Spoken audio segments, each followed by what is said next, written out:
उठाए के बस। हां घरवा उठावत थी ना आदत पाई गए हैं यही से समझ कर ले बा।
कहाँ गईला हो तनी का आवाज के बढ़ावा।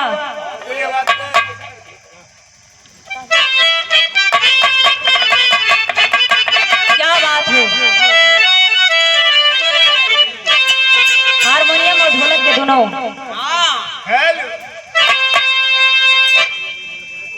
ये हमारे मास्टर का संकेत बा।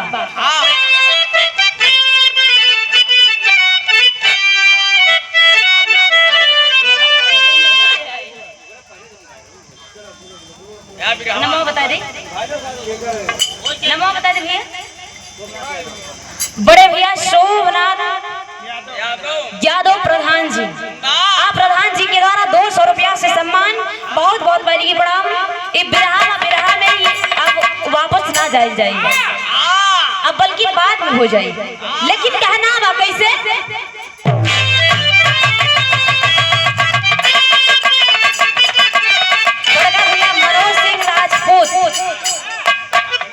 प्रधान प्रत्याशी गढ़वा के धरती से भैया जी के द्वारा 50 रुपया से सम्मान। बहुत बहुत बड़ी प्रणाम, आशीर्वाद की कामना है। कहलावा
संकेत करत बा। कैसे मास्टर? क्या बात है? दे दे अरे दे दोस्त जमाने को कायर की निशानी।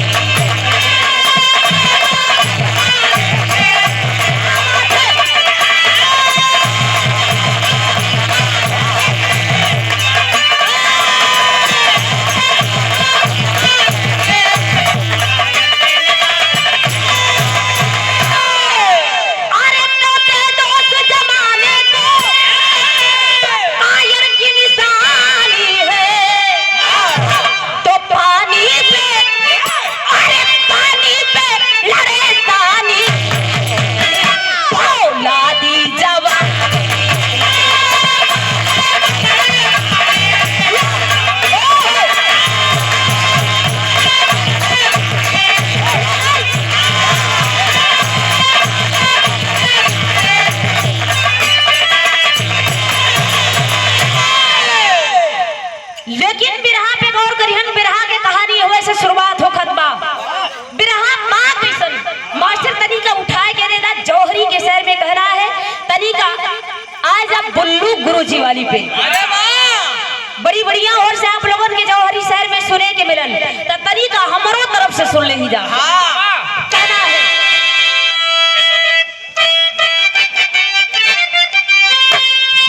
और ये मनोज सिंह राजपूत प्रधान प्रत्याशी गढ़वा के धरती से आप जी के द्वारा 500 रुपया से दिहल सम्मान बहुत बहुत बड़ी बड़ा आशीर्वाद के कामना बा।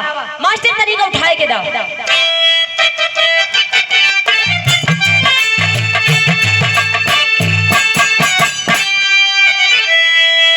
तरीका जोश में आवेदा।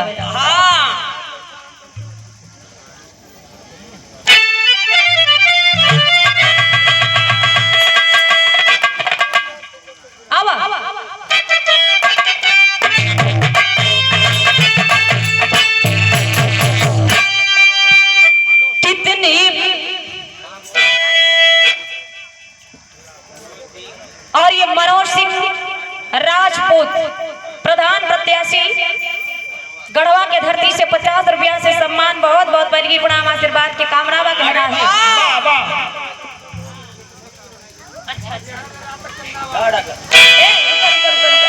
ना ये वो भैंसिया कुल भाई चाहिए देखा तक डरे से ओने गलत तरी एता तरी सब बंद कर दे, बंद कर दे। अरे मूड मिजाज बनल बा ऐसे थोड़ी हुई।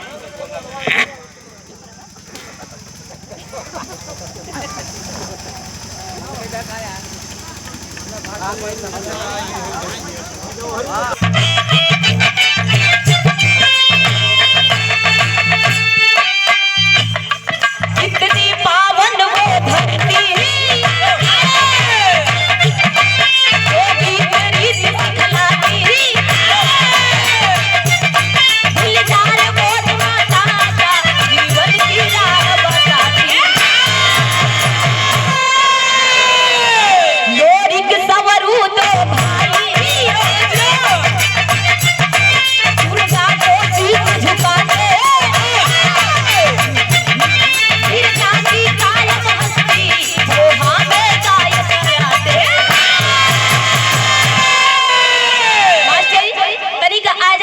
गुरुजी वाली पे बता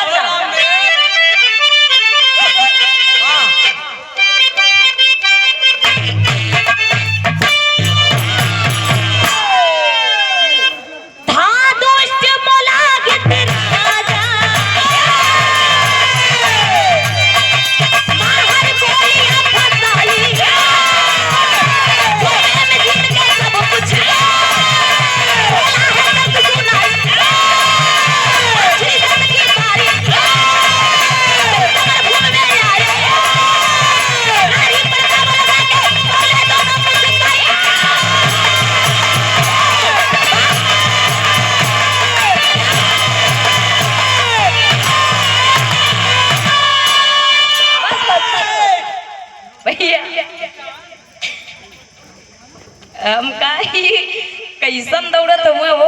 हाँ ये के वीरस का थे बच्ची। हाँ भैया बिरहा पे गौर करिहनी। अगोरी गांव के रहे वाला दू गो इंसान, एगो मोलागित राजा, ओही अगोरी गांव के रहे वाला मोलागित राजा और ओही अगोरी गांव के रहे वाला जिनकर नाम माहर बतावल गई। ए बाबू एक दिन देखे धीरे धीरे चालाकी से धीरे धीरे जुआ खेले के बड़ा ओ लोगन के शौक रहल। जौनी समय जुआ खेलते खेलते माहर यादव जी हार गईलन। जौनी समय माहर यादव हार गईलन लेकिन आखिरी कगार पे रहलन। लेकिन मोलागित राजा एक दिन बुलाए के कहलन का वो भैया बड़ा शोरगुल मचावत हुआ।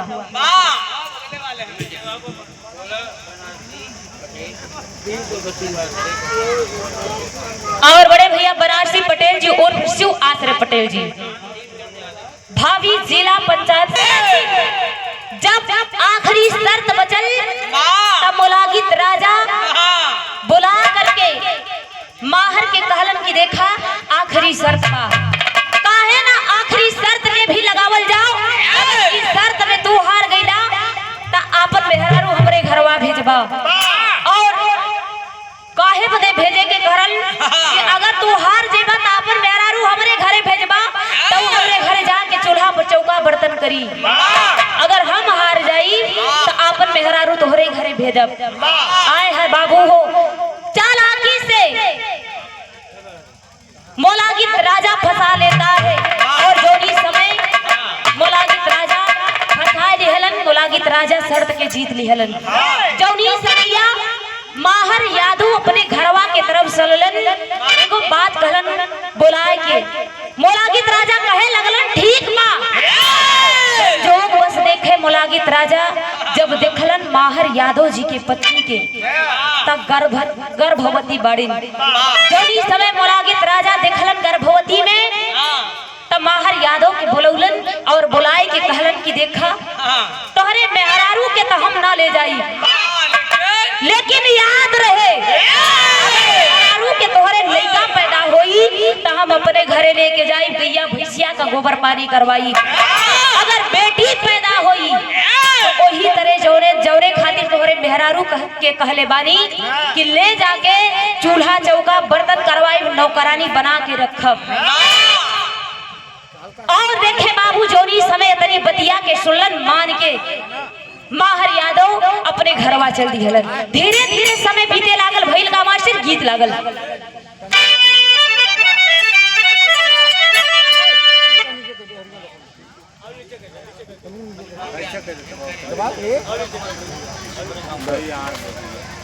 और ये बात है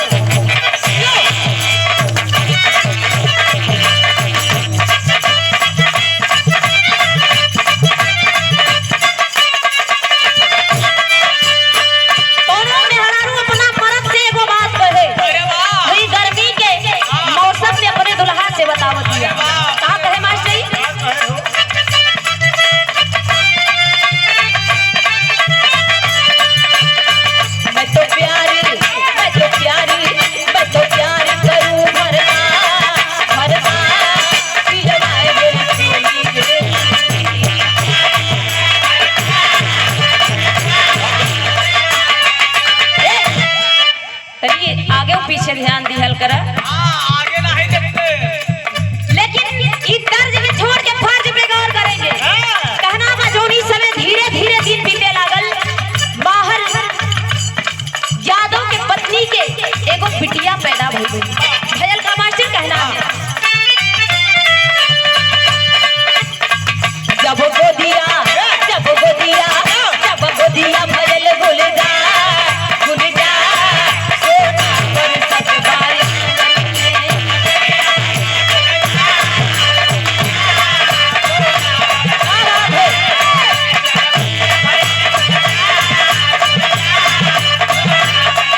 जन्म भइल। जौनी बिटिया का नाम माई बाबू हो बाबू बड़ा प्यार से मंजरी रखलन। और जब ओ मंजरी का पैदा भइल, पैदाइश भइल, इधर मोलागित राजा के पास तक खबर गई। जौनी समय मोलागित राजा के पास खबरिया गई, दरवाजे पर आइल बा। कहना है मास्टर, और ये पुनः आदरणीय आप मुन्ना प्रधान जी।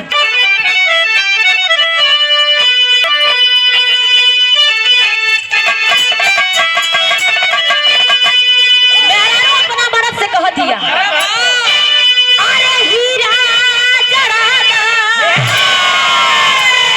अरे हीरा जरा दा, हो हीरा जरा दा,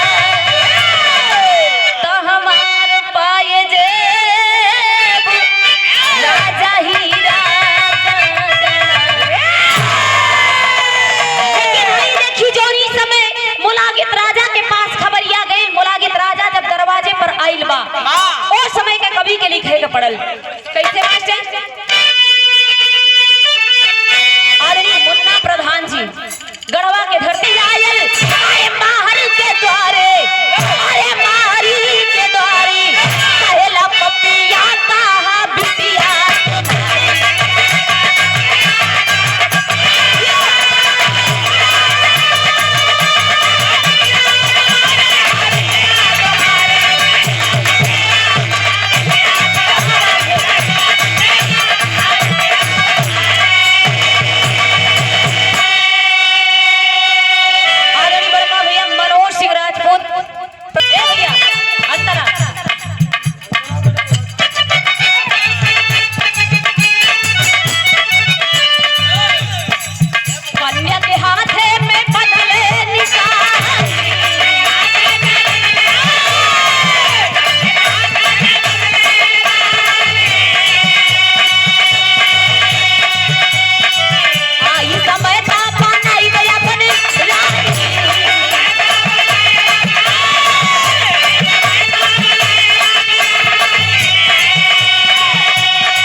बाबू दरवाजे पर तुरंत दोरिया पर निकललन और मुलागित राजा कहे लगलन, कहाँ है तुम्हारी बेटी?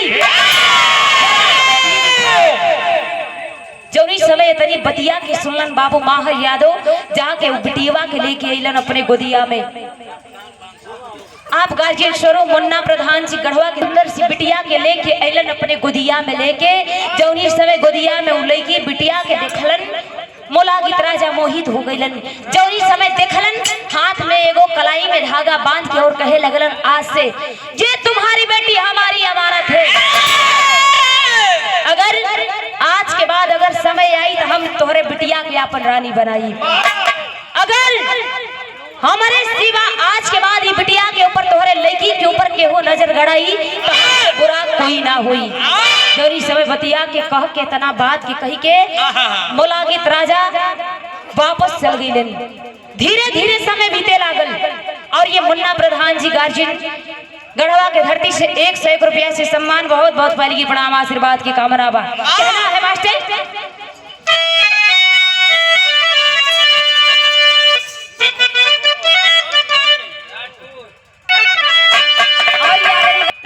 छोड़ के फर्ज पे गौर करिएगा, संकेत बा।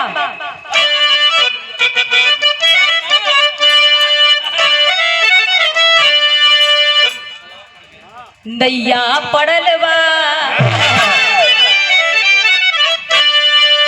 नैया पड़ल बा बीचे धार हमरे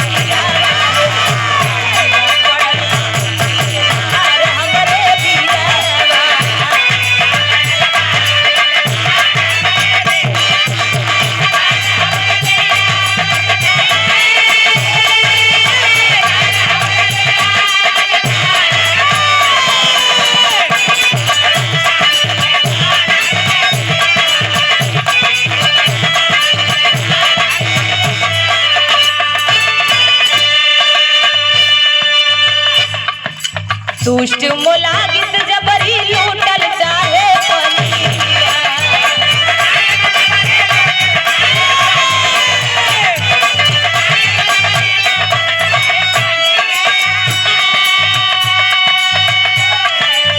बिटिया के हमरे कहे बनाई दुल्हनिया।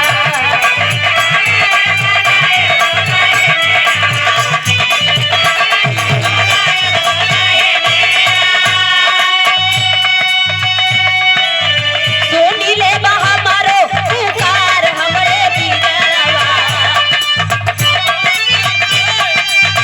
सोनी ले बहा मारो पुकार हमरे बीरवा हो। नैया पड़ल बा बीच धार हमरे बीरवा।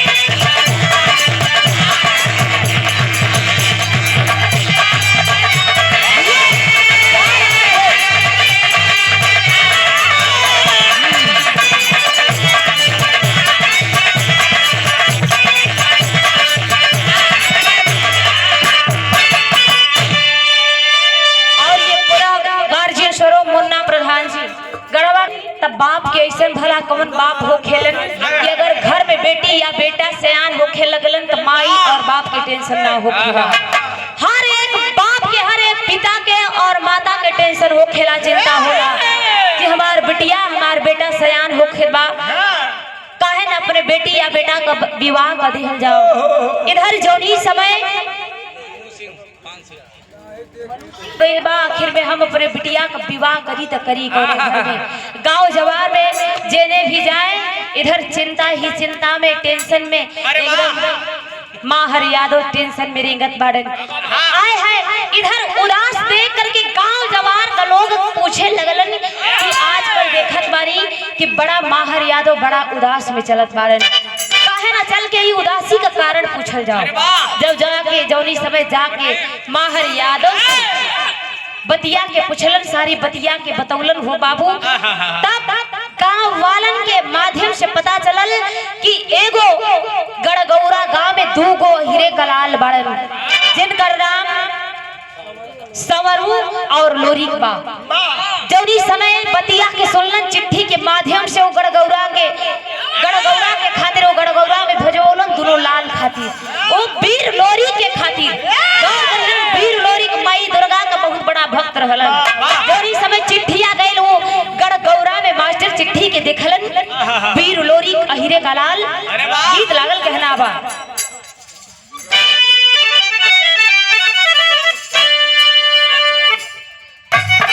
क्या बात है?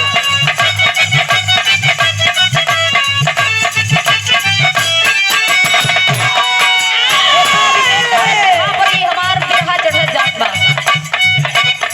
जिस समय वीर लोरी चिट्ठिया के खोल के देखलन कैलन का कहे के बा।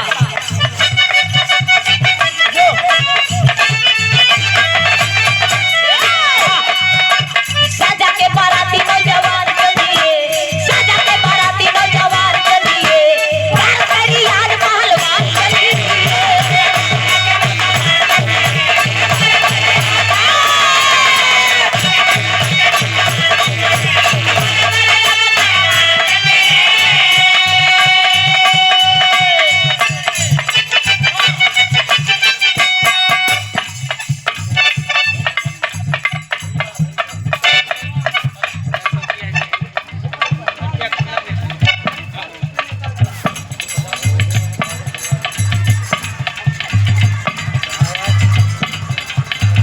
अच्छा सही बात है। आप समझदार हैं जो कि हमारे गार्जियन है जो 50 रुपया दे करके 5 रुक जा ले ले भैया ओ वीर लोरी के पास चिट्ठिया गइल गड़गौरा में हो बाबू। चिट्ठिया के देख के नौजवान वीर लोरी के खून खोल गई। थोड़ी समय बारात का तैयारी कैलन ओमन लिखल का बा एक बात और लिखल बा कि ओमन पूरा नौजवान साथी रहे। एगो बूढ़ पुरनिया बारात में ना आवे के चाहिए। थोड़ी समय पूरा नौजवान का टोली बाराती सजलस हो भैया। पूरा नौजवान कहे लगलन कि आजे तो सारन को पता चली अगर जे केहू गुंडई करी सारे का गर्दन काट लिहल जाओ।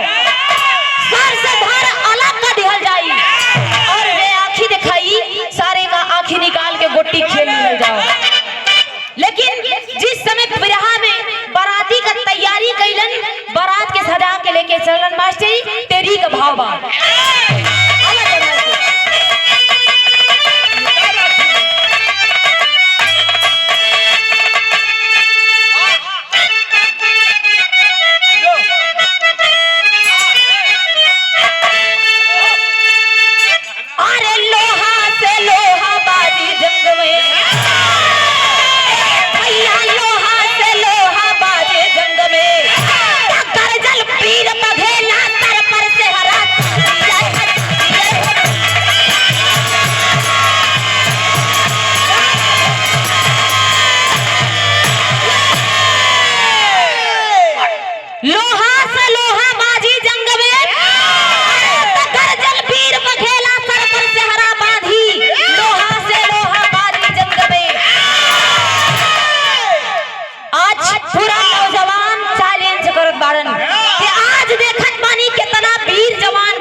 लेकिन बिरहा में गीत लागल मास्टर कहना है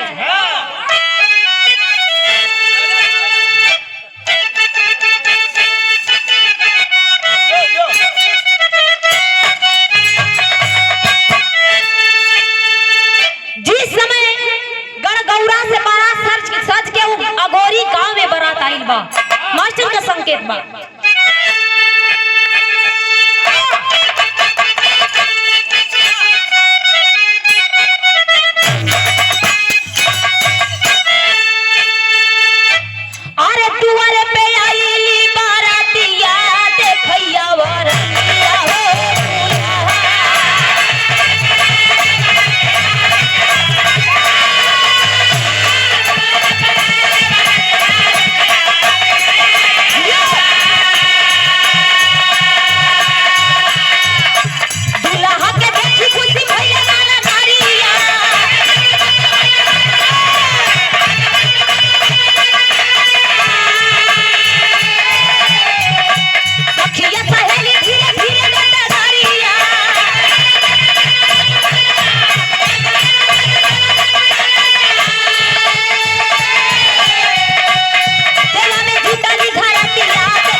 बाबू इधर धीरे धीरे रात का समय बा, मंगल चार होखत बा, इधर का बेला आयल वही मड़वा में माई दुर्गा का भी पहरा बा।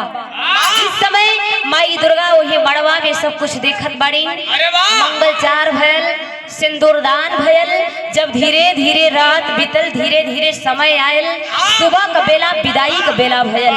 जो ही समय विदाई का समय भयल मास्टर कहना है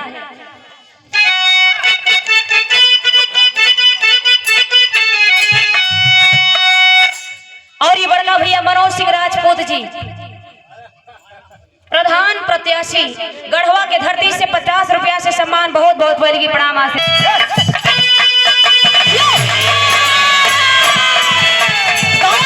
जिस समय विदाई को बेला आयल, डोली के उठाए के चल दिहलन जोनी समय अपने घर के ओर कहना बा।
सिंह मोलागित राजा के महल में एगो सिपाही रहलन जिनकर नाम अमर सिंह बतावल गई। जो इस समय अमर सिंह के मालूम पड़ल बा हो भैया वही रास्ते में मुलाकात भइल अमर सिंह और वीर लोरी से मुलाकात भइल बा। जिस समय दोनों वीर बलवान से मुलाकात भइल मास्टर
मनोज सिंह राजपूत प्रधान प्रत्याशी बहुत बहुत बड़ी प्रणाम आशीर्वाद की कामना बा। ए बाबू इधर जौनी समय दोनों बलवान दोनों पहलवान का लड़ाई होखे लागल। अमर सिंह अपने तलवरिया के उठाए के वीर लोरी के मुड़िया के काट दिहलन। गौर करेंगे उनका नामे ना बल्कि काम भी और नाम दोनों अमर बा। जिस समय तलवार के उठा के वीर लोरी के मुड़िया के कटलन हो बाबू इधर दुर्गा माई संगे संगे देखत बाड़ी दूसरी ओर से सब कुछ देखत बाड़ी। लेकिन जौनी समय गर्दनवा कटल सर से धर अलग भैल दूसरी ओर दुर्गा माई अपने चलवा के फैला के मुड़िया के लोकलिन। जौनी समय मुड़िया के लोकलिन तुरंत क्रोध में आके चल गई ब्रह्मलोक में। जिस समय ब्रह्मलोक में गई ब्रह्मा जी के पास जाके ब्रह्मा जी से कहे लगलीन भैया आज अगर अमर सिंह के कागज के नाम भरबा लोक में तबाही मचा दे। आज एगो माई और बेटा का इज्जत के सवाल बा। अगर अमर सिंह के कागज के फाड़ देबा तो हम एगो लाल के बचा सकब जो कि अत्याचारी अमर सिंह रहल। अत्याचारी अमर सिंह का कागज के फाड़ देबा तो हम जाके एगो लाल का जिंदगी बचा सकब। इधर जिस समय मुड़िया के लेके अइलिन माई दुर्गा माई पृथ्वी लोक पर आल्हा के भाव मास्टर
उनका दादार पैसा ले चलो चलो चलो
मुड़िया के उठाए के जौनी समय पृथ्वी लोक पर अलिन, इधर मुड़िया के उठाए के जब पृथ्वी लोक पर अलिन चेतावनी दे करके ब्रह्मलोक में सारे देवी देवता विचार करत बाड़न कि अगर आज दीदिया के बात के ना मनबा तो माटी में पूरा संसार के मिला दी।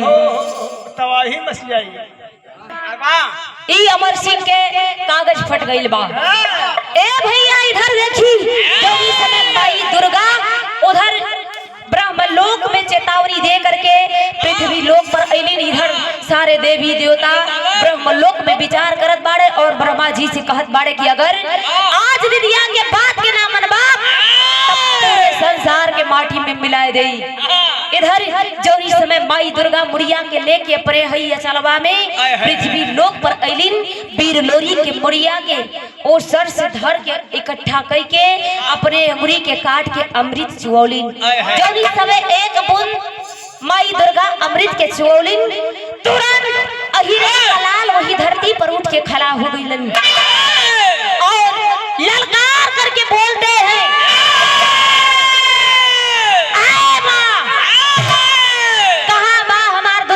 का हमरा के दिखाए दा। माई दुर्गा कहली लाल तू अपने दुश्मन के खोजत बड़ा, तनी का देखा तोहर दुश्मन तोहरे पास में ही बा। जौनी समय वीर लोरी अमर सिंह के नजरिया, वीर लोरी के नजरिया अमर सिंह के ऊपरा पड़ल मास्टर खड़ी के भावा कहना है।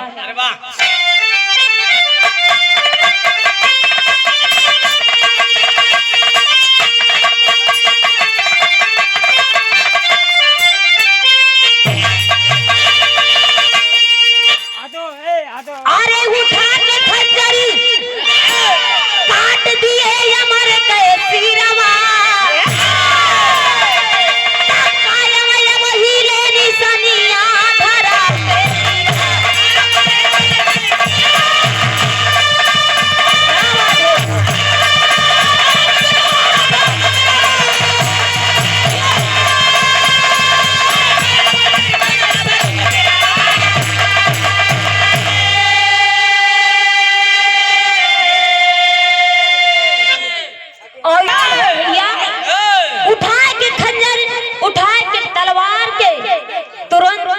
अमर सिंह के पास गईलन और तुरंत गर्दन के अलग कर दिहलन। जब समय सर से धर अलग कर दिहलन, जब मंजरी का डोली उठाए के गढ़गौरा की ओरी तैयारी कैलन, तब तुरंत मंजरी कहले सैया सुना हमारे एगो बात। एगो अमर सिंह के तक काट देहला, मृत्यु लोक में पहुंचा देहला, लेकिन एगो बतिया हमारे मनवा में खलत बा। जौनी समय तोहरा के आज तक मानत बानी, हम बस देखले बानी, हम तो जानत बानी कि तू वीर बड़ा, लेकिन सारी दुनिया तोहरा के, पूरा संसार पूरी दुनिया तोहरा के वीर कैसे जानी। जौनी समय वीर लोरी कहलन कि तोहे बताव कैसे जानी। वीर लोरी का पत्नी मंजरी कहलिन कि हई जवन सोनभद्र का पहाड़ देखत बड़ा, यही सोनभद्र में एगो मारकुंडी पहाड़ बा, वही पहाड़ के किनारे जौनी समय वही खड़ा बड़न दोनों परानी। मंजरी कहलिन सैया हई जौन मारकुंडी पहाड़ में एगो चट्टान देखत हुआ, चट्टनिया के तू अपने तलवार से एक ही बार में दो टुका में बदल देबा, दो भाग में बदल देबा, ओ समय सारा दुनिया हम तका पूरी दुनिया तोहरा के वीर लोरी के नाम से जानी। आज भी उस दुनिया में, आज भी ऊपर सोनभद्र के रास्ते पर, सोनभद्र में वो आज भी मारकुंडी पहाड़ में एगो चट्टान लौकत बा, जवन चट्टान दो भाग में बांटल गईल बा। लेकिन गौर करिहन कहना बा मास्टर,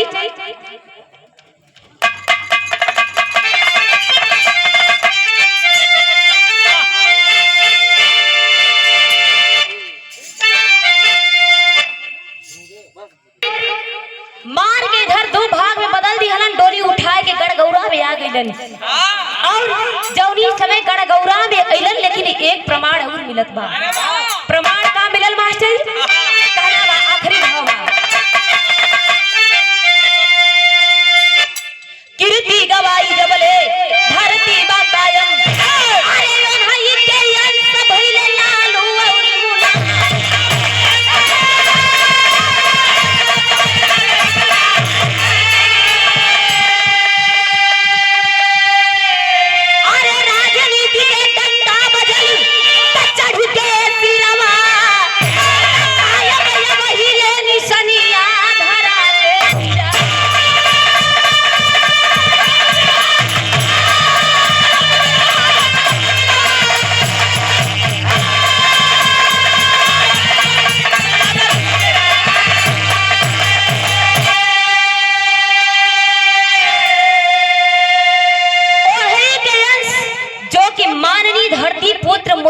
यादव भैलन और माननीय जो कि लालू सिंह यादव भैलन उन्हीं के अंश रहलन। लेकिन हई बिरहा के समापन हवे से भइल बिटिया बने गुरु घराने के परिचय बतावे।